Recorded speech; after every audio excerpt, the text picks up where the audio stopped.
Bonjour et bienvenue pour cette première vidéo bilan de la campagne narrative communautaire Bataille pour Kislev. Oui, je sais, j'ai la voix cassée. We are the bulwark of the North. Behold the unyielding motherland. Through the teachings of the great orthodoxy, this world's end is kept at the bay. Join us! Pledge yourself to the Ice Court! Defend the legacy of Kislev!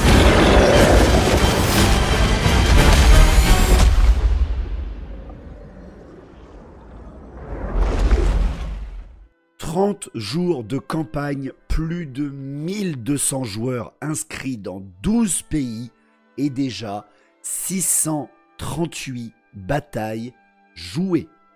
Voilà. Alors, bravo la communauté Warhammer The Old World, vraiment, vous avez en un mois explosé les scores de la précédente campagne que j'ai organisée en début 2024 pour Warhammer Fantasy Battle. J'ai réalisé cette vidéo grâce évidemment à l'aide des 17 modérateurs de la campagne et bien sûr avec le soutien de notre partenaire qui est MyMiniWar. Merci à tous ces gens qui nous aident énormément à faire que cet événement soit viable et soit reconnu. Donc quel est le but de cette vidéo? Alors, mis à part passer presque une heure avec Patrick Bruel, c'est un truc très simple. Cette vidéo va vous apporter un récapitulatif du premier mois de cette campagne narrative communautaire. Je vais très souvent lire mes notes parce que j'ai beaucoup de choses à vous expliquer. Bien évidemment, dans les résultats qu'on va vous donner, il y aura un peu de lore que les joueurs et les modérateurs ont écrit eux-mêmes. Voilà, j'ai juste apporté un peu de modification, mais très légère. Il y aura des photos, là aussi prises par des amateurs et des joueurs, donc ça ne sera pas de la top qualité pour certaines, mais qu'importe, c'est bien pour vous montrer qu'on est très nombreux à jouer à ça. Et bien sûr, cette vidéo est là pour vous montrer où nous en sommes dans la balance des pouvoirs, dans la bataille pour Kislev, qui a déjà atteint un mois de bataille sur 3. Bien sûr, je rappelle que vous pouvez toujours nous rejoindre pour participer à cette campagne narrative communautaire. Vous êtes un joueur de Warhammer Old World ou de Battle qui regardez cette vidéo et vous avez envie de trouver des joueurs autour de chez vous et participer à un événement mondial, parce que oui, c'est devenu mondial maintenant, eh bien n'hésitez surtout pas. Il y a un Discord entier qui a été ouvert pour la campagne. Vous disposez d'une carte interactive pour vous géolocaliser et bien sûr, vous avez le site MyMiniWar, encore une fois, pour suivre en direct tout le déroulé. Ne manquez pas non plus les directs que je fais les dimanches sur ma chaîne Twitch où je vous fais un rapport hebdomadaire et on discute tous ensemble des différents déroulés de la campagne. Enfin, bien sûr, vous pouvez soutenir cette chaîne pour qu'elle continue de se développer. Le Tipeee et les partenaires sont là pour ça. Tous les liens utiles que je viens de vous parler pour nous rejoindre ou nous soutenir sont dans la description de cette vidéo. Mais assez d'intro, on passe aux choses sérieuses.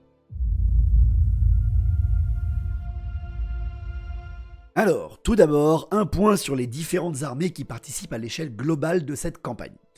Pour vous donner quelques chiffres, il y a 102 joueurs hauts elfes, 136 joueurs nains, 111 joueurs impériaux, 53 joueurs elfes sylvains, 103 joueurs bretoniens, 37 joueurs hommes lézards pour 542 joueurs dans l'ordre. Les orques et gobelins comptent 123 armées, les elfes noirs 66, les rois des tombes 81, les contes vampires 64, les ogres 49, pour un total de 383 joueurs dans la destruction. Et enfin les guerriers du chaos 112 généraux, les hommes bêtes 48, les scavennes 55, les nains du chaos 41 et les démons 28, soit 284 armées du chaos. Tout ceci sans compter les joueurs fantômes qui ne sont pas encore inscrits ou tout simplement qui ne participent que rarement à la campagne. Les forces de l'ordre sont donc bien plus nombreuses, mais je vous rappelle que l'influence de chaque région et l'influence de l'échelle globale de la campagne se calculent grâce au taux de victoire des batailles et non au nombre d'affrontements. Pas parce que l'ordre est plus nombreux qu'il va gagner automatiquement. Loin de là, vous allez voir. Commençons donc les résultats de chaque région participante en amenant un petit peu de lore au milieu. Commençons par le col de Believ-Obota, qui est représenté par les joueurs du Grand Est.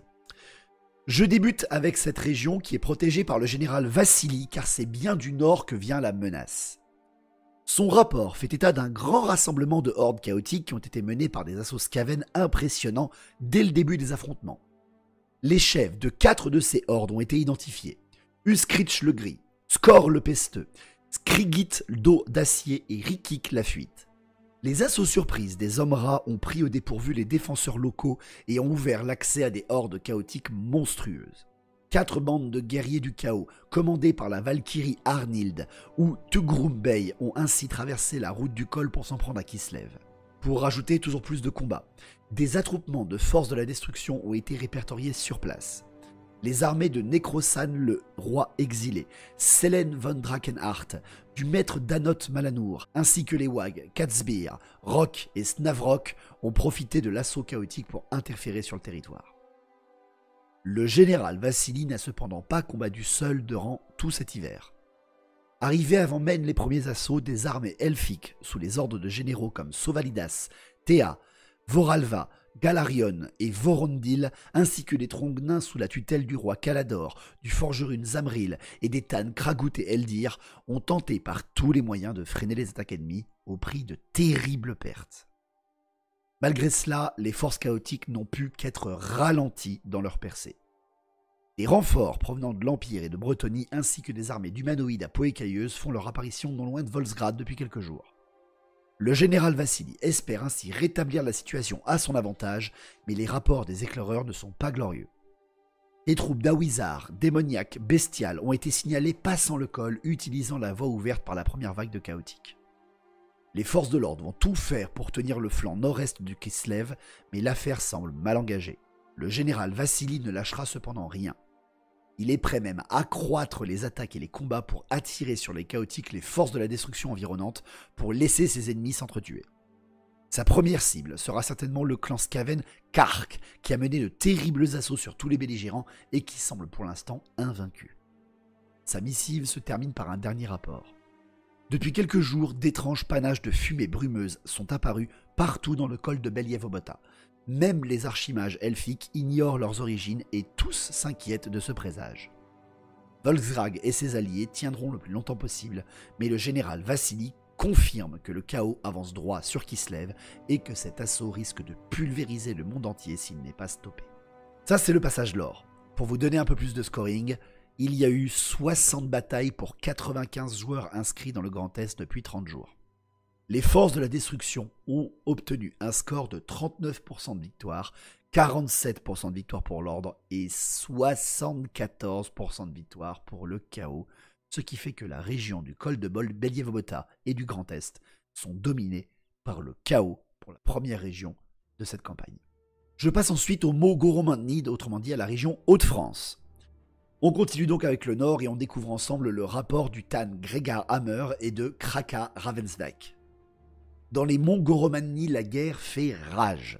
Les nombreuses batailles pour le contrôle de la mine de Kazid Bogkarag a déjà fait énormément de morts. D'immenses colonnes de Bretoniens et d'impériaux ont répondu à l'appel du Tsarevitch et ont décidé d'aller rejoindre les nombreux clans nains positionnés au nord, tout ceci sans compter sur quelques hostes elfiques. Cependant, les hordes chaotiques ont également déferlé sans discontinuer durant l'hiver, comme si le froid et la neige ne les ralentissaient pas. Les Skaven de Malfos ont bien tenté là aussi de diriger l'assaut, mais se sont fait accueillir comme il se doit par les forces locales. C'est des hommes bêtes qu'est venue la tête de pont des chaotiques, les hardes semblant presque encore aujourd'hui invincibles. Les sabots fourchus ont réalisé le même plan que les Skaven dans le col de Believobota. Ils ont ouvert les accès aux anciens tunnels nains et dans les cols des montagnes pour laisser les nombreuses hordes chaotiques et démoniaques déferler. Ajoutez à cela quelques peaux vertes, ogres et pillards elfes noirs débarquant par la mer gelée, ainsi qu'une grande concentration de morts vivants, et vous comprendrez à quel point les mots Goromantni sont devenus l'un des théâtres de guerre les plus violents. La horde la plus dangereuse est bien celle des enfants de Malal, des guerriers du chaos, arborant des bannières d'un dieu qui semblait disparu par la plupart des mortels. Tout cela n'annonce vraiment rien de bon. Le Tann Gredar n'aura pas le choix. Ses rangers et ses mineurs vont devoir avoir recours à des terribles actes pour tenter d'enfermer avec eux les armées ennemies et alliées dans ce théâtre de guerre. Car si le chaos ou la destruction parvint à passer les montagnes, c'est tout le nord de Kislev qui risque de tomber. Pour les Hauts-de-France, il y a eu 42 batailles pour 69 joueurs inscrits depuis 30 jours. Les forces de l'ordre n'ont obtenu que 38% de victoire, la destruction en est à 50%, et le chaos, encore une fois, est à 65%, ce qui fait que là aussi, le chaos domine cette région du monde. Dernier champ de bataille du Nord, la Norska, qui est le centre de combat pour le centre Val-de-Loire. Le Jarl Ilkard, le nouveau maître de la forteresse noire Forskehold, a réussi à intercepter une lettre que je vais vous partager. Monseigneur, je vous écris afin de faire mon rapport sur la situation de notre expédition dans les terres septentrionales. Depuis que nous sommes arrivés dans le nord, nous avons enchaîné les déconvenues. La première a été l'impossibilité pour nous d'accoster sur la côte de Kislev, ce qui nous a conduits dans les terres inhospitalières de la Norska, puis, en arrivant, nous avons été trahis par l'un des nôtres. De plus, nous avons rapidement découvert que nous n'étions pas seuls dans cet enfer gelé. En effet, de nombreuses traces de batailles violentes s'étant déroulées ont balisé notre voyage vers l'intérieur des terres. Une chose m'inquiète pourtant, c'est que parmi toutes les armées que nous avons rencontrées, aucune n'est composée de Norscan en maraude. Je me demande ce que ces adorateurs du chaos peuvent préparer. Nos éclaireurs nous ont permis d'identifier certains des chefs ennemis. Après un peu plus d'une semaine, nous avons entendu parler d'une bataille qui allait se dérouler et nous avons découvert une légion perdue du chaos affrontant simultanément un hoste mort-vivant portant les armoiries de Libaras et 2 armées de Viernesch von Zeger. C'est la légion qui a vaincu les armées de la mort et a continué sa route vers la gloire. Quelques jours plus tard, une seconde bataille opposant cet hoste du chaos à l'armée de Libaras, qui fut aussi remportée par l'armée des ténèbres, nous a estomaqués. La horde de Galof est, à de nombreuses reprises, entrée en contact violent avec un hoste de démons dirigé par un certain prince démon. La première rencontre s'est soldée par la victoire des démons, mais l'orque est venu à plusieurs reprises après cela, et, avec succès, a réclamé sa vengeance sur les engences du chaos. Son armée a aussi été vue en conflit avec l'hoste d'Avarik Helm, qui a conduit à la victoire des peaux vertes. Malgré ses défaites contre le chaos, l'hoste de Libaras a été vu à d'autres endroits, massacrant des Skaven ou des peaux vertes. Le mage Alarion s'est confronté plusieurs fois à des clans nains, dont celui d'Avarik Helm, lors de sa campagne pour purifier les terres de Norska. On a aussi vu cette armée de Sapheri affrontant une armée peau verte arborant un étendard représentant une lune rouge. L'affrontement a tourné à l'avantage des peaux vertes. Quant à nous, monseigneur, je l'ai dit plus tôt, nous avons été trahis. L'un de mes mages nécromants s'est rebellé. J'ai dû le combattre 2 fois pour pouvoir le repousser. Malheureusement, à la 3e, j'ai été forcé de me retirer avec mon armée. Suite à cette retraite, j'ai été attaqué par des elfes sylvains particulièrement agressifs et j'ai dû à nouveau me retirer. Le statu quo est maintenu pour le moment. Un jour, les morts gouvernent, puis le suivant, ce sont les élites qui se lèvent. Le 3e, la Légion perdue du chaos, dévaste tous ses adversaires, et tout ça pour revenir ensuite à la situation du premier jour, mais avec les peaux vertes au sommet cette fois-ci. J'espère que vos affaires en Sylvanie se régleront au plus vite et que vous pourrez vite nous rejoindre. Mes salutations distinguées, Alessandro von Eschern. Voilà pour les joueurs de Centre-Val de Loire, un petit rapport lore qui a été écrit par Rexy. 50 batailles se sont déroulées sur 63 joueurs pendant un mois. 47% de toutes les batailles du chaos ont été une victoire, 52% pour l'ordre et 56% pour la destruction. La Norska est l'un des bassins de guerre les plus fluctuants dans la campagne, mais c'est bien la destruction qui a pris place en Norska, mais qui est très talonnée par les forces de l'ordre depuis quelques jours. J'enchaîne ensuite avec l'Osterlund impérial. Je rappelle que cette région est gérée par tous nos amis hors métropole, les joueurs québécois, suisses, belges, luxembourgeois, mais aussi tous ceux qui sont dans les pays étrangers comme l'Espagne, le Portugal ou autres. Nous en avons à Prague, nous en avons un peu partout. C'est vraiment un grand plaisir de voir autant de joueurs à l'extérieur de la métropole française. Et justement, le texte a été écrit par Devil, qui nous a tout simplement fait un bon morceau de lore, car je rappelle que l'Osterlund impérial est dirigé par le comte Wulfhart von Rockov, donc le directeur, enfin le comte électeur de Wolfenburg. Voici donc ce que le rapport lore nous explique. Kurt Wöckner dévala 4 à 4 les marches menant au grand pigeonnier de la cité et s'engagea au dehors en courant. Il traversa la cour devant lui et prit la direction du château comtal. Depuis plusieurs semaines, des dizaines de réfugiés miteux venus de toute la région arrivaient chaque jour à Wolfenburg et le grand chambellan dut jouer des coudes pour se frayer un chemin à travers la foule. Après une dizaine de minutes, il arriva devant les portes de l'imposant bâtiment et s'arrêta un moment pour reprendre son souffle. Les 2 gardes de faction à l'entrée ne le reconnaissirent pas tout de suite et croisèrent les hallebardes pour lui signaler l'interdiction d'aller plus loin. « Hans, laisse-moi passer, c'est urgent !» lança-t-il d'un ton essoufflé en dévoilant son visage. « Ah, Herr Chambellan, vous avez point reconnu » lui répondit le garde sur sa gauche en relevant son arme. Son comparse de droite entreprit de lui ouvrir la lourde porte, laquelle grinça sur ses appuis. Kurt reprit sa marche rapide et traversa le grand hall du château, puis emprunta couloirs et escaliers pour finalement arriver devant la salle du trône de son maître et y rentrer. Le comte Wulfhart von Rokov était assis sur l'imposant siège signifiant son rang, surmonté des armoiries de sa maison et de son comté. Maxime, son plus jeune fils, se tenait à ses côtés, ainsi que le lieutenant de sa garde personnelle, et les trois hommes semblaient débattre avec un air sombre. Remarquant l'entrée de son chambellan, Wulfhart tourna la tête vers lui et leva la main pour lui signifier d'approcher. « Kurt, des nouvelles ?» lui dit-il alors que ce dernier avançait vers lui. « Je reviens à l'instant du pigeonnier, monseigneur. Nous avons reçu de nombreuses missives de nos éclaireurs et même de certains bourgmeisters des cités et villages de la région. Au cours du dernier mois, une véritable tempête s'était abattue sur l'Osterlund. Au nord du comté, des flottes de navires de différentes races étaient apparues soudainement au large des côtes, afin de débarquer des armées d'envahisseurs sur les plages escarpées du littoral. Depuis la baie de Drossenpool jusqu'à celle de Strarivoda, de nombreux villages de pêcheurs et même quelques bourgades mineures avaient été pillés et ravagés. Des groupes d'ennemis s'étaient enfoncés dans les terres vers le sud, pénétrant dans la forêt des ombres et les contreforts des monts du milieu. D'autres forces hostiles avaient émergé mystérieusement de ces contrées sauvages et ajouté leur lot de dépravation au trouble. La situation n'était guère meilleure encore plus au sud. Par-delà les montagnes, et des armées belliqueuses s'étaient également aperçues au sud-ouest de la province, dans les collines hurlantes et dans la forêt de Dragwald. Partout, des fermes fortifiées, des villages brûlaient et des bourgs plus importants étaient encerclés, voire assiégés. Bien sûr, le comte n'était pas resté inactif devant cette déferlante, et il avait transmis ses instructions à toutes les forces armées de la région pour contrer les différentes menaces, tout en mobilisant ses propres troupes à Wolfenburg et dans les alentours. De plus, malgré la multitude des ennemis apparus sur ces terres, il avait établi des contacts avec autant d'alliés prêts à l'aider à défendre sa contrée. D'autres impériaux, des nains, des bretoniens et même des elfes de la mer et des bois.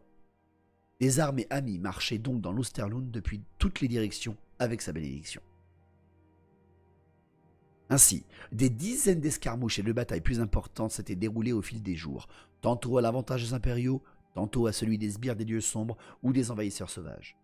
La guerre faisait désormais rage et tout le comté était à feu et à sang. Nos forces et nos alliés résistent aux envahisseurs malgré les pertes, parfois lourdes, monseigneur. Pour le moment, il semble que les forces du chaos aient été généralement repoussées lors de leur assaut, mais les armées sauvages opportunistes des envahisseurs ont connu plus de succès. Le pays est dans une situation d'une grande difficulté. Nous devons tenir bon, chambellan. Il faut repousser l'engeance du mal et organiser des contre-attaques partout où c'est possible. Nous devons continuer de rassembler des soldats, des armes et des vivres pour prémunir la cité d'un siège, puis nous porter au secours de notre peuple. J'ai entendu parler d'armées de notre camp qui avaient rencontré un certain succès sur le champ de bataille, ajouta le maître de garde du comte, en frottant nerveusement son imposante moustache. Les hommes murmurent que les Bretoniens du paladin Esnael et les compatriotes des taureaux d'Ostland ont déjà remporté plusieurs victoires. Certes, l'interrompit Kurt, mais un nom plus inquiétant circule dans la population, celui d'une bande de guerre pauverte appelée les Traqueurs de Cadeaux. Cette armée barbare a déjà mené victorieusement nombre de batailles et a dévasté tout un pan du territoire. Le comte Wulfhart lui coupe la parole. Ces pauvertes sont une menace à ne pas négliger, pour sûr. Et je m'inquiète également des nombreuses armées des morts qui parcourent le pays, dont la plupart semblent être constituées de hordes de squelettes du désert que nous n'avons presque jamais rencontrés dans ces lieux. Même s'ils sont moins nombreux, il y a aussi des groupes d'elfes sombres venus de la mer et des guerriers maudits venus du nord, tous accompagnés de leur cortège de monstres et d'autres atrocités. Il marqua une pause et se leva de son trône pour se diriger vers la fenêtre la plus proche. Personne n'osa plus parler, alors qu'il regardait d'un air sombre, en dehors, perdu dans ses pensées. Après un moment, il reprit. Nos émissaires, installés en Kislev, avaient prévenu qu'une guerre d'une grande ampleur se préparait dans les terres gelées du Nord. Ils avaient vu juste, et ce conflit a éclaté à nos frontières. Mais je ne me doutais pas qu'il frapperait aussi subitement et aussi violemment le comté. Il nous faut mobiliser toutes les forces amies possibles pour y survivre. Par Ulrich et Sigmar, Sigismund de Minanam avait raison. Il m'est impossible de partir vers le nord au secours de la tsarine. Je dois penser avant tout à protéger mes terres et mon peuple. Kurt resta silencieux et se demanda si, au petit matin, la guerre n'allait pas atteindre sa cité. Cette guerre qui avait déjà fait couler tant de sang, provoqué tant de chaos et de destruction et qui dévastait son pays. Cette guerre qui gagnait chaque jour en intensité et qui, pourtant, ne faisait que commencer. 143 joueurs à l'étranger pour 83 batailles pour l'Osterlund impérial. Le chaos n'a obtenu que 36% de victoire sur ce théâtre de guerre. L'ordre et la destruction sont tous les deux à 61% de taux de victoire. C'est extrêmement serré. Sur cette région, elle a changé plusieurs fois de tutelle, déjà pendant le premier mois, mais en comptant bien les points de campagne, le nombre de victoires, le nombre de joueurs fantômes dans l'ordre et dans la destruction, c'est bien la destruction qui occupe l'Osterlund impérial, qui va certainement changer du moment que je tourne cette vidéo, car c'est extrêmement défendu dans cette région. Le comte Wulfhart von Rockhoff est pour l'instant bloqué dans l'Osterlund par tous les assauts qui le frappent, mais il se défend bec et ongle. Du côté des marches de l'Ostermark et du Talabecland, qui est donc la région qui est réservée aux créateurs de contenu qui peuvent vous proposer des rapports de bataille sur leur chaîne vidéo ou leur chaîne YouTube dans le cadre de la campagne. Pour l'instant, vous le savez, il n'y a que moi qui en a produit une, mais les suivantes vont arriver chez les collègues. Voici un petit peu leur retour. Le comte électeur Erdwig d'Ostland est largement dépassé par les événements. Son territoire est traversé par bien des armées disparates, mais aucune ne s'attarde vraiment sur Jaune, préférant toutes se déplacer vers le nord. Seul le roi Ungrim de Karak-Kadrin aurait participé à une grande bataille lors d'une chasse rituelle, et bien qu'il en soit sorti victorieux, les messagers ont annoncé qu'il y a été gravement blessé par une créature qui s'est échappée du champ de bataille. La terreur du vieux comte lorsqu'on lui a mentionné la présence d'un démon majeur errant sur cette terre a presque suffi à le tuer. Pour l'instant, et grâce au sacrifice des nains, le comte est toujours maître des lieux, mais pour encore combien de temps? On passe maintenant à la Bretagne et aux montagnes du bord du monde, territoire qui est dirigé par le boyard Vladimir, et rapport qui m'a été écrit par Kelnis. Le compte-rendu que je vais vous lire sera écrit par un scribe kislévite du boyard Vladimir lui-même. Monseigneur, voici les textes compilés sur les mouvements des armées étrangères, amies ou ennemies qui parcourent les terres sous votre juridiction. Puisse ces lignes vous aider dans votre tâche afin que vous puissiez nous guider au mieux en ces temps incertains. L'ombre des montagnes du bord du monde résonne à nouveau du bruit de la guerre et la neige de ses contreforts se teinte de rouge une fois de plus avec les armées qui s'y affrontent. Du sud, les armées de nos alliés impériaux ont franchi la frontière et remontent déjà vers Kalinora en éliminant efficacement ceux qui s'opposent à leur marche. Les hostes de Bretonnie sont ainsi mentionnés par certains avant-postes, les chevaliers de la Dame avançant rapidement, balayant les pillards d'Urkai ou nordiques qu'ils croisent sous les lourds sabots de leurs destriers. De nombreux troncs nains descendent des montagnes pour nous assister, et leur avancée, bien que plus lente que celle des armées humaines, n'en est pas moins destructrice.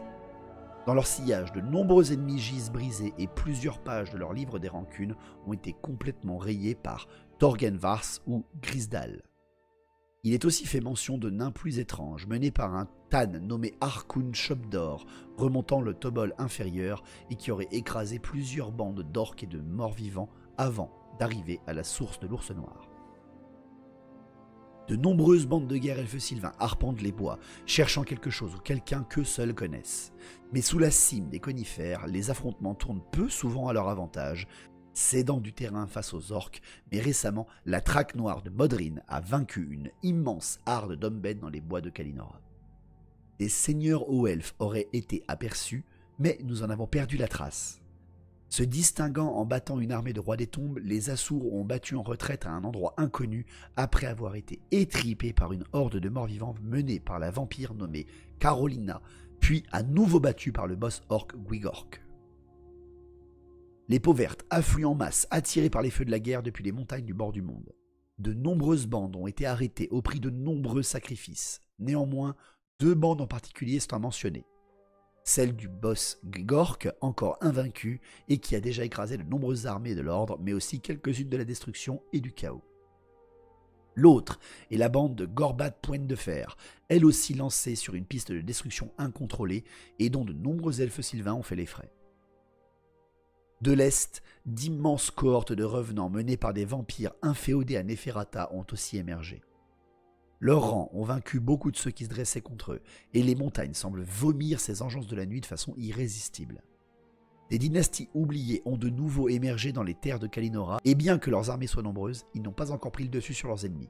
Les rois des tombes ont dû faire face à plusieurs défaites avant de stabiliser la situation. Les elfes noirs ne disposent que de peu de troupes dans la région, et ces derniers ont échoué à plusieurs reprises dans leurs raids visant des positions naines. Ces échecs affaiblissent grandement leurs plans, mais ne doutons pas que nous les reverrons. Les servants des dieux sombres sont eux aussi présents en nombre et cherchent à abattre le plus grand nombre de leurs ennemis à la gloire sombre de leurs dieux. Mais ils ont souvent été stoppés pour cela, soit par les alliés de Kislev, mais aussi par les orques et les contes vampires. Mais si les armées des Skaven, des nains du chaos et des hommes bêtes ont été pour l'instant largement repoussées, des bandes de guerre chaotiques ont toutefois réussi à percer à certains endroits, mais les combats restent acharnés et la victoire plus souvent dans les mains des défenseurs. Kalinora résiste et les bannières kislévides tiennent encore dans les vents glaciaux qui descendent des cimes enneigées. Cela a été rendu possible par les efforts et les combats menés par les troupes de l'ordre, mais certains succès sont payés dans le sang. Les hordes de la destruction désorganisent et mettent à mal de nombreuses défenses. Les affrontements qu'elles livrent aux armées du chaos contribuent cependant à fortement ralentir la progression des sombres serviteurs des dieux. Là aussi donc un sacré panel de combats, 86 joueurs pour 42 batailles dans la Bretagne et les monts des montagnes du bord du monde. Le chaos a obtenu 39% de victoire, la destruction en est à 48% et l'ordre en est à 64%.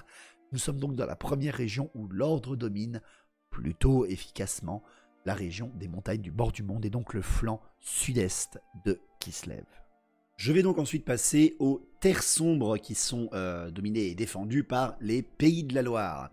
Donc c'est un texte qui m'a été écrit par Cédric Kelnis et tout simplement ces modérateurs m'ont fait un espèce d'échange entre Dame Alcinia, la vampiresse qui protège ce territoire loristiquement, et Céline, sa seconde. Dans le pinacle d'argent, Dame Alcinia attend, un livre à la main, dans son salon, le rapport de Céline. Elle entend toquer à la porte. Entrez. Céline rentre dans la pièce, Dame Alcinia sourit en la voyant. « Ah, Céline, je t'attendais. Dépose tes rapports sur la table et fais-moi un rapide résumé sur la situation actuelle. »« Oui, Dame Alcinia. » Céline déposa les rapports et se racla légèrement la gorge avant de commencer, un peu comme moi. « Nos forces contrôlent actuellement la région, madame, mais nos ennemis et nos adversaires réussissent quelques actions d'éclat. Le contrôle reste extrêmement fragile, car les alliés de Kislev combattent ardemment dans la région et ils arrivent encore à défendre le col ouest. » Dame Alcinia déposa son livre et regarda Céline. « Tu as mentionné les coups d'éclat, pourrais-tu préciser ce point ?»« Bien sûr, madame. Les nains du chaos de la région ont attaqué un grand groupe d'orques et de gobelins de la nuit pour en faire des esclaves. Ce fut un franc succès pour eux, les Skaven ont fait de même et ils ont eux aussi réussi à faire des prisonniers. D'ailleurs, les hommes bêtes ont pu également récupérer des créatures puissantes pour les offrir en sacrifice à leurs dieux, malgré la tentative de certains elfes sylvains de les en empêcher. J'ajouterais même que les démons de Nurgle ont réussi à infliger de très lourdes pertes à une armée d'hommes lézards errantes qui arrivait dans la région. » Dame Alcinia prit un temps pour réfléchir à ces événements, puis elle demanda. « Tu as aussi affirmé que le contrôle de la région était fragile, à cause des alliés qui se lèvent. Peux-tu m'en dire plus ?» Lynn continua. « Bien sûr, madame.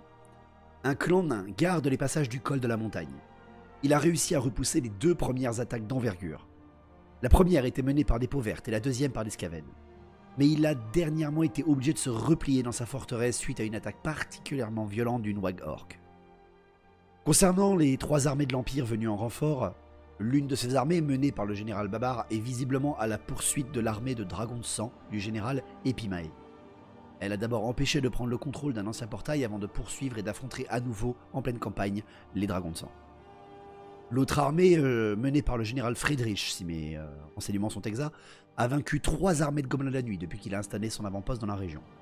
La 3e armée de l'Empire, par contre, a subi de très lourdes pertes suite à des raids orques et gobelins dans son camp. Intéressant. Bon, la situation est fragile, certes. Nous avons quand même une certaine marge de manœuvre. Qu'en est-il de cette armée roi des tombes, dont j'en entends parler aussi? Bien sûr, madame.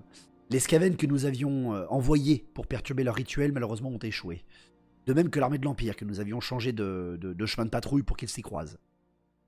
Alcinia ne put réprimander un rictus de colère. Bon, il faudra bien qu'on trouve une solution pour se débarrasser d'eux. Hein. Il reprit un instant son calme avant de demander. Est-ce qu'il y a d'autres événements importants? Oui, madame. Un host d'elfes noirs a à ce jour effectué 2 raids pour obtenir des esclaves avec succès contre une harde d'hommes bêtes et une armée d'ogres. Il pourrait être intéressant d'essayer de les utiliser à notre avantage. Y a autre chose? Non, madame. Très bien, tu peux disposer. Céline effectua une révérence puis s'en alla.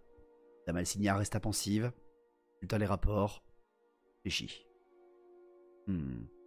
Quelles prochaines actions vais-je devoir prévoir? Les Pays de la Loire comptent 49 joueurs et ont effectué 18 batailles depuis le début de la campagne. Et c'est extrêmement tendu dans leur région car le chaos a effectué 57% de victoires et l'ordre et la destruction sont à égalité là aussi avec 58% de victoires. C'est très tendu. L'expédition du Stirland, qui est le champion littéral pour l'instant, grâce à ses actions sur le champ de bataille, permet à l'ordre de talonner très durement la destruction, mais ça reste toujours le territoire de la destruction pour l'instant grâce aux points de campagne organisés et engrainé par tous les joueurs de la destruction. Donc c'est très tendu dans les Pays de la Loire. Ça a été pendant un temps, un bon moment, dominé par l'ordre et la destruction refait sa place. Ça va être un très bon champ de bataille aussi. On passe à Bourgogne-Franche-Comté, la forêt de Douclis, le territoire, un des territoires centrales de Kislev. C'est Guildenstern qui m'a justement écrit ce petit rapport et ce morceau de lore, donc je vais vous partager. Les boyards kislévites faisaient face à la princesse Michaela. Son regard perçant arrivait à stresser ses vétérans. L'heure était à la stratégie et au rapport. Princesse, bon nombre de batailles ont eu lieu dans notre forêt de Douclis. Nos forces combinées à nos nouveaux alliés ont stoppé les armées orques et gobelines, skaven et ogres qui étaient arrivés en nombre pour piller la région. De nombreux elfes sont tombés pour intercepter ces menaces. Les forces bretonniennes et naines font le nécessaire pour contenir l'ennemi pendant que les Assours et les Asraïs se regroupent. L'host des hommes de la Dame portant le nom de Duché de Bourgogne, commandé par le duc de Bordelot lui-même, est certainement notre meilleur allié dans cette guerre. Il est pour l'instant le phare invaincu de la forêt de Douclis, perforant ses ennemis avec la fureur de sa foi en la Dame. Les forces errantes de la destruction sont pour l'instant encerclées par nos hommes et nos alliés. Nous faisons notre possible pour éviter un regroupement trop grand de leur effectif, nous permettant de frapper efficacement leur position. Il ne faut toutefois pas les sous-estimer, attention. Les bandes d'orques et d'ogres pourraient former un torrent inarrêtable si nous ne les arrêtons pas. Mais malgré l'efficacité de nos troupes et de nos alliés, une armée de guerriers du chaos a réussi à créer une tête de pont dans la région. Les chasseurs d'âmes doivent être stoppés dans leur avancée, c'est capital pour la région. Également, une grosse percée d'une armée de nains du chaos, le Tronc des Cendres, a retenu notre attention. Ils arrivent par le nord et leur maître, Usurkul, qui semble convoiter de nouveaux esclaves, a déjà réussi à emporter des centaines d'innocents. Il semble être la menace prioritaire. La princesse n'avait pas dit un mot durant l'intégralité du rapport. Elle se tourna pour observer par la fenêtre les immenses bois de la forêt de Douclis. Elle murmura alors doucement « Il ne faut leur laisser aucune chance. » Puis elle se tourna vers ses généraux. « Montrons à nos ennemis ce que sont vraiment les Kislévites de Douclis. Je vais contacter les Dames des Bois. » 50 joueurs, 33 batailles déjà réalisées, quasiment non plus d'une par jour, 31% de victoire pour le chaos, 36% de victoire pour la destruction, et l'ordre qui domine avec 79% de victoire dans cette région. La forêt de Douclis, sous les ordres de la princesse Michaela, défendent ardemment leur territoire et est un véritable bastion de la protection de Kislev dans la région. Bravo à tous.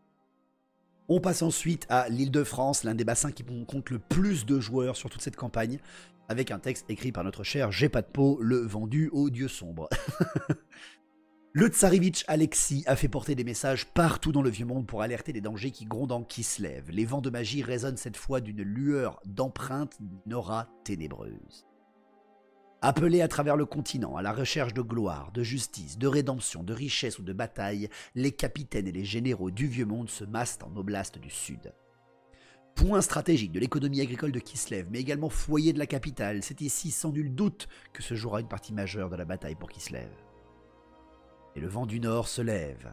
Un murmure à travers les ombres atteint chaque âme encore en vie sur cette terre. Le royaume de Kislev ne sera qu'une simple étape sur le chemin de la gloire. Une horde colossale s'est mise en marche, maraudeurs, guerriers, bêtes de guerre et monstres. Il semble qu'il est temps pour les mortels de comprendre qu'il peut parfois paraître futile de faire face. Lutter contre les forces de la ruine semble une entreprise vouée à l'échec. Les adorateurs des dieux sombres crient dans les steppes de l'oblast du sud. Vos joies comme vos peines, vos espoirs comme vos peurs, vos plaisirs comme vos souffrances nourrissent les vrais dieux, ceux qui récompensent. Ils disent apporter une véritable vérité avec eux. Les dieux ont reconnu leur champion. La horde des porteurs de la vérité semble imbattable. et, menée par son élu des dieux sombres, elle amasse les victoires pour le compte des dieux dans la région. Mais malgré cela, la situation est pour l'instant encore maîtrisable pour le Tsarevitch. Ses troupes n'ont pas fait le poids face à l'attaque surprise de ce supposé élu des dieux et de ses alliés, mais il peut encore espérer un nouveau souffle grâce à ses alliés comme le marquis Émilien de Longeville, le héros de Sotek, Gorzak, le calédorien Canodur et bien d'autres qui arrivent jour après jour. Peut-être même le Tsarevitch pourrait-il pactiser avec les armées de la destruction qui ont également rejoint la bataille, comme le dynaste Nourzat Cœur Noir, le seigneur serpent ou le terrible Davy. Comme dit l'adage, l'ennemi de mon ennemi peut devenir mon ami. Ce texte a été écrit par Gepatpo lui-même, qui est justement l'élu des dieux, qui est imbattable pour l'instant en Ile-de-France, donc on comprend bien qu'il a vendu son territoire au chaos, mais on adore, hein. 158 joueurs sont recensés en Ile-de-France pour l'instant. Ils n'ont fait certes que 53 batailles vu leur nom, mais c'est normal, il y a beaucoup de choses à organiser en Ile-de-France. L'ordre est à 42% de victoire dans cette région, 44% pour la destruction et 54% pour le chaos qui domine encore une fois une région de Kislev et surtout celle de la capitale.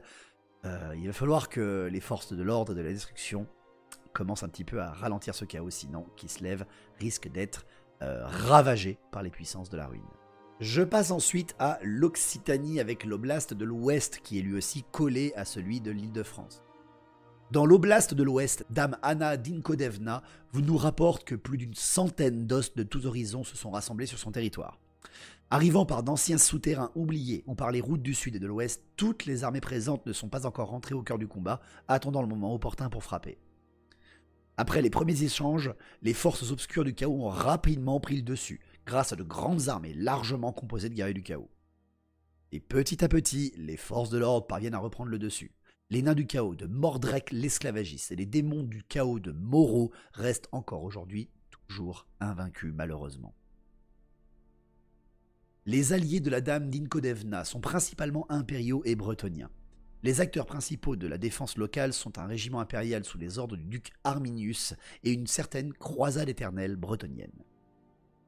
Également, des forces vouées à la destruction pure et simple ont été aperçues dans la région, mais il semble qu'elles fuient les forces du chaos et menacent davantage les forces alliées.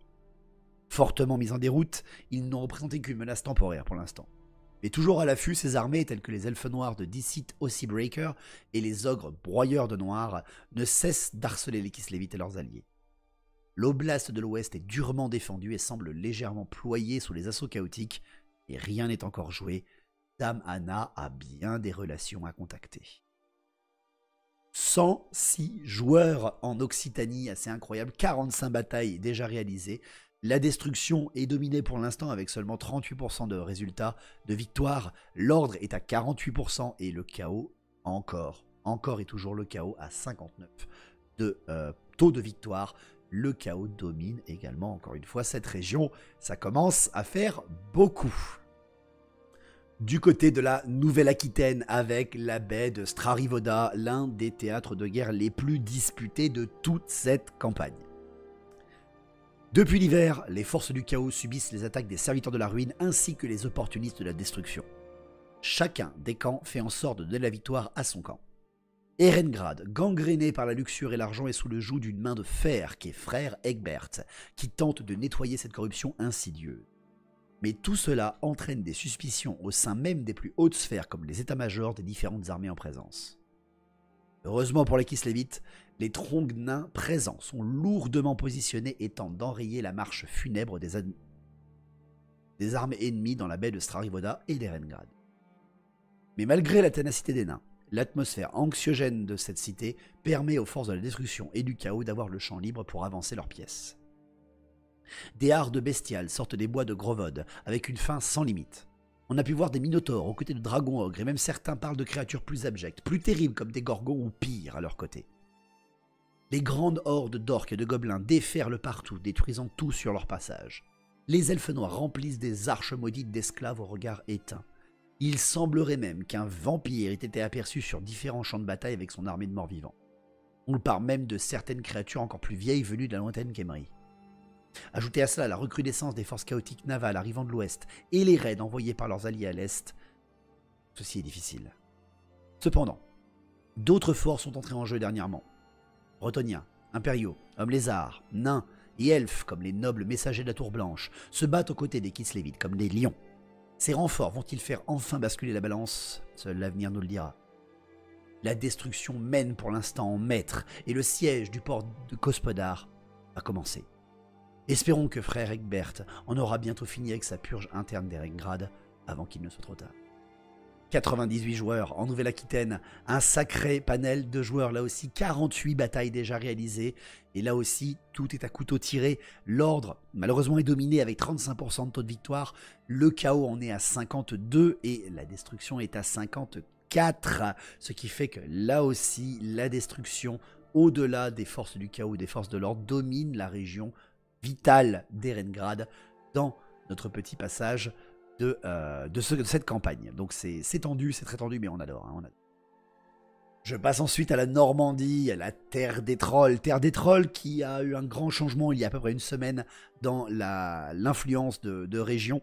Et là aussi, le modérateur m'a écrit tout un petit passage du point de vue des elfes dans ce territoire. Archimage, la élite. Dire que vos craintes étaient fondées quant à la nature chaotique des événements se déroulant dans cette terre dévastée serait un euphémisme. Nous avons parcouru de nombreux lieux de steppes glacées, ce qui nous a permis de constater que de nombreuses forces sont à l'œuvre dans le pays des trolls. Ce territoire toujours aussi infesté de créatures de toutes sortes est également parcouru par de nombreuses armées très différentes, et nous avons vu de nos yeux nombre de charniers causés par des batailles récentes. Les trolls sont une menace à ne pas négliger, et leurs bandes en maraude ont surpris plus d'une armée, en campement comme en plein combat. Nous avons nous-mêmes perdu plusieurs patrouilleurs lors de rencontres surprises, malgré notre facilité à manœuvrer pour éviter ces bêtes pataudes. Les quelques échanges que nous avons eus avec les tribus Kislevites ont hélas noirci le tableau de notre vue d'ensemble de la situation. Si le boyard Hector semble tenir fermement le contrôle aux alentours de Fort Stragov, plus loin à l'est, son influence au-delà semble moins tendue. Les tribus Kislevites ne sont pas à même de contrôler ces terres en temps normal. Vous vous doutez donc qu'aujourd'hui la situation leur a totalement échappé. Des bandes de guerre parcourent les Landes sans être inquiétées, à moins de tomber sur une armée digne de ce nom bien sûr.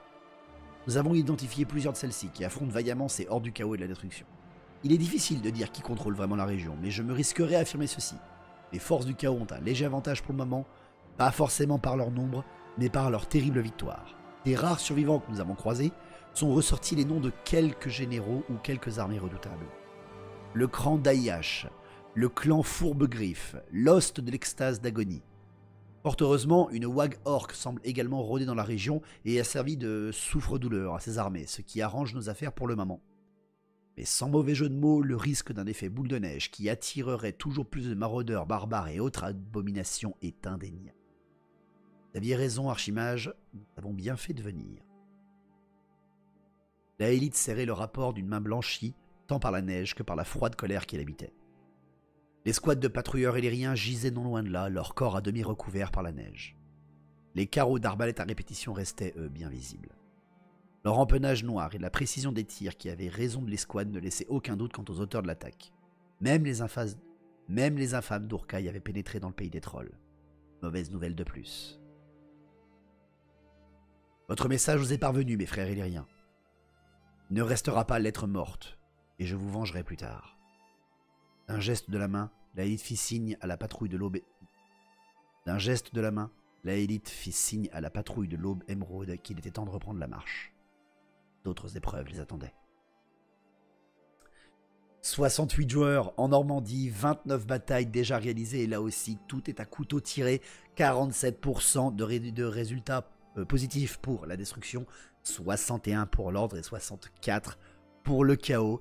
Oui, encore une fois, le chaos domine dans cette région, comme quoi ça fait peur. Beaucoup de régions tombent sous le chaos et ça fait très peur.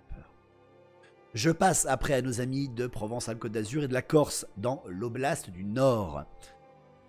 Au sommet des remparts de Fort Ostrosk, le mystérieux boyard Igor scrute les steppes enneigées de son territoire. Depuis le début de cet hiver, toute la région est agitée. Le pays lui-même est menacé et l'oblast du Nord est comme toujours un point stratégique de la défense kislévite. Nombre d'alliés sont arrivés dernièrement, venant de Krakadrak, de l'Empire, de Bretonnie et même des certains royaumes elfiques.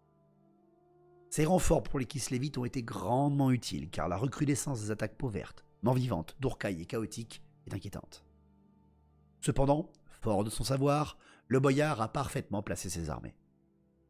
Le bataillon de Boschenfels de l'Empire tient la dent dure à la menaçante tribu du Rusé, peau verte, depuis des semaines. Le baron de la Roche, le clan Barbe Verte, l'Ost d'Arlédor, ou la chasse de Lissan al-Ghalib font front aux hordes des écorcheurs de Zabro ou à la dynastie Korkamon. Tout ceci sans compter les armées du chaos menées par la terrible cavalcade rouge ou le clan Skaven sous la Nerst. Pour l'instant, la situation est stabilisée. Le front nord-ouest de Kislev face à l'horrible pays des trolls tient bon. Certes, les Ungol itinérants de la région font un massacre sur les lignes arrières de toutes les armées, mais le boyard sait qu'ils sont un mal nécessaire.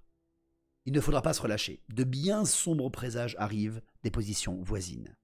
Igor va peut-être devoir libérer un ancien pouvoir pour solidifier sa position pour de bon. La Provence-Alpes-Côte d'Azur et la Corse comptent 75 joueurs qui ont fait 36 batailles aujourd'hui. Et là, c'est la grande surprise de ce qui s'en passe. 18% seulement de victoires pour le chaos dans cette région.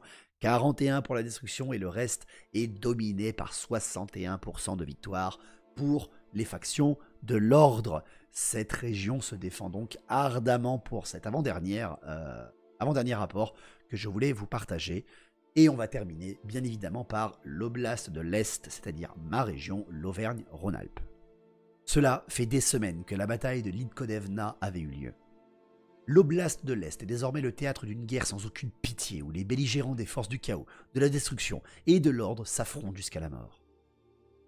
La jeune duchesse Yelena regarde depuis les murailles de la cité de Prague les immenses steppes gelées du domaine qu'elle a hérité de son frère. Même le climat semble détraqué depuis qu'elle a trouvé une parcelle du pouvoir d'Ursune. D'effroyables tempêtes de neige, des pluies diluviennes et des bourrasques de vent ont balayé l'oblast de l'Est ces dernières semaines. Mais, comme le temps qui semble enfin se calmer, le printemps approche, et avec lui, l'espoir à travers l'ombre du destin. L'appel aux armes du Tsarevitch après la bataille de Lidkodevna a bien été entendu, et nombre d'alliés se sont pressés aux portes de Prague. Yelena est heureuse qu'Alexei et sa mère, la tsarine, aient pris au sérieux ses propres présages. Après avoir repoussé les Norses, il semblait qu'en fait la menace vienne des forces ennemies cachées dans l'oblast. De grandes hordes de morts-vivants se sont réveillées, attirées sur Prague comme une mouche sur un cadavre. Peau verte et ogres ont suivi les traces laissées par les fils du Choran ou l'Ost Carmin, le sang attirant même l'Ost d'Urkai du despote Marius. Les alliés des Kislevites, qui s'attendaient à un assaut des puissances de la ruine, furent surpris par ces bandes de guerre aussi hétéroclites que mortelles. La duchesse prit alors les devants et envoya elle-même certaines de ses armées combattre le fer de lance ennemi, flanquées par de grands héros alliés comme le commodore Deird Tridor, le duc Aldric ou encore la garde d'Ulgard von Kirsten. Évidemment, lorsque la situation entre les forces de la destruction et de l'ordre sembla se stabiliser en faveur des Kislevites, les forces chaotiques attaquèrent. Menés par le Trong percusseur d'Andvari et leur seigneur des runes noires, hommes bêtes, chaotiques et Skaven se mirent à attaquer de toutes parts Prague et ses environs. Mais à la surprise générale, ils se heurtèrent à la résistance des alliés de l'ordre et aux nombreuses armées de la destruction. Les chaotiques subirent de lourdes pertes, non sans détruire quelques armées au passage. Pour l'instant, poussés par les décisions de la duchesse de Prague, impériaux, elfes, nains, bretoniens et même quelques hommes lézards font désormais face aux ennemis de l'ordre dans toute la région. Mais cet accalmie n'est certainement que de courte durée. Yelena sait que les forces du chaos sont au courant pour les pierres d'esprit d'Ursune. Elle en a la certitude. Elle a réussi à invoquer pendant un très court instant un pouvoir ancestral incroyable. Si ce pouvoir tombe entre de mauvaises mains, l'avenir s'assombrira instantanément. Il faut tenir et vaincre, coûte que coûte. 153 joueurs se sont affrontés sur 103 batailles dans la région Rhône-Alpes-Auvergne, avec l'un des scores les plus serrés que nous avons dans toute la campagne. 48% de victoire pour le chaos, 49% de victoire pour la destruction, et grâce aux dernières victoires assez impressionnantes de l'ordre, 58% de victoires ont été enregistrées par les forces de l'ordre. L'ordre domine donc l'oblast de l'Est et Prague avec la duchesse Yelena.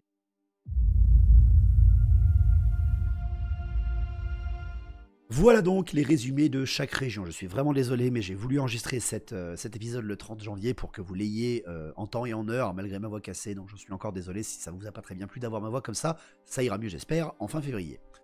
Bravo vraiment à tous nos joueurs, et je précise bien que tout ceci ne comptabilise même pas encore les 1200 joueurs. Hein. Certains n'ont même pas encore eu le temps de jouer, ce qui fait qu'on aura certainement encore plus de participation et de changement d'allégeance et d'influence durant les semaines qui arrivent.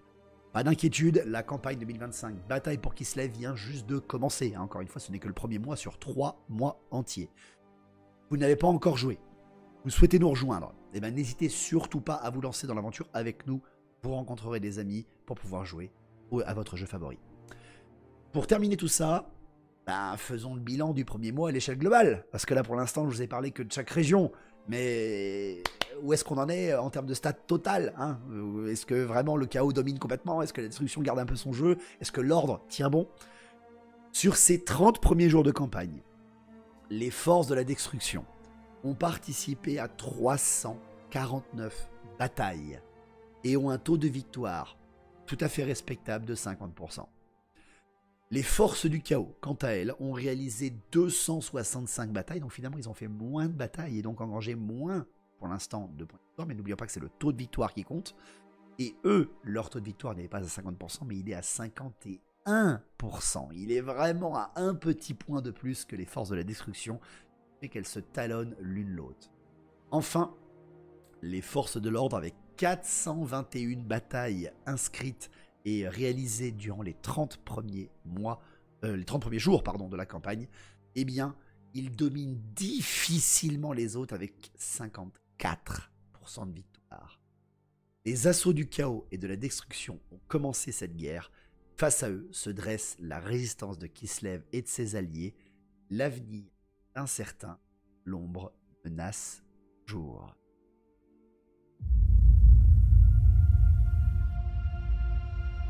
Voilà pour cette première vidéo officielle de la campagne narrative communautaire Bataille pour Kislev que j'organise. Encore une fois, likez cette vidéo, commentez-la et partagez-la, c'est très très important. Ne manquez pas les streams les lundis soirs, les mercredis soirs, jeudis soirs, vendredis soirs, mais surtout aussi les dimanches après-midi pour ne rien louper de la campagne, vu qu'on fait un bilan hebdomadaire à chaque après-midi du dimanche.